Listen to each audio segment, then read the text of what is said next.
Inspirasyon ng mga guro ng PMA ang kanilang mga kadeteng estudyante. Ang kanilang pagsusumikap, sinuklian ng pagkilala ng mga estudyante. Nagpapatrol, Marian Reyes.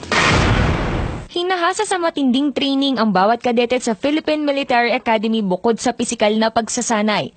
Nasusubukan din ang talas ng kanilang isipan.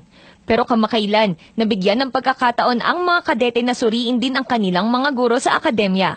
Nagsagawa ng evaluation ang PMAers sa kanilang mga guro sa iba't ibang departamento ng Tactical and Academics. At nitong Sabado, pinarangalan ang mga natatanging guro sa PMA. Love sila ng mga kadete and impart knowledge na mas angat sa iba.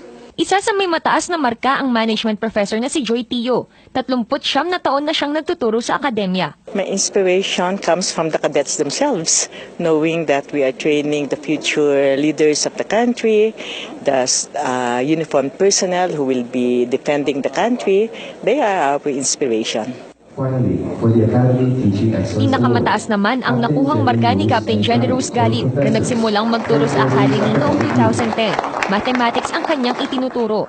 Nakakagulat at nakakatuwa na as a math teacher, as an instructor ng tinaguriang killer subject dito sa academy, napili kami ngayon and hindi lang ako yung na-acknowledge kasi buong department na-acknowledge yung paghihirap ng pagturo ng math dito sa academy. Here we do this. We recognize one outstanding member of the faculty per department, and then they all compete for the group award, and then finally the outstanding PMA member of the faculty. Ngayong second semester, balik sa regular na klase ang mga kadete at mga guro na kapwa binabantayan ang performance ng bawat isa. Marian Reyes, ABS-CBN News.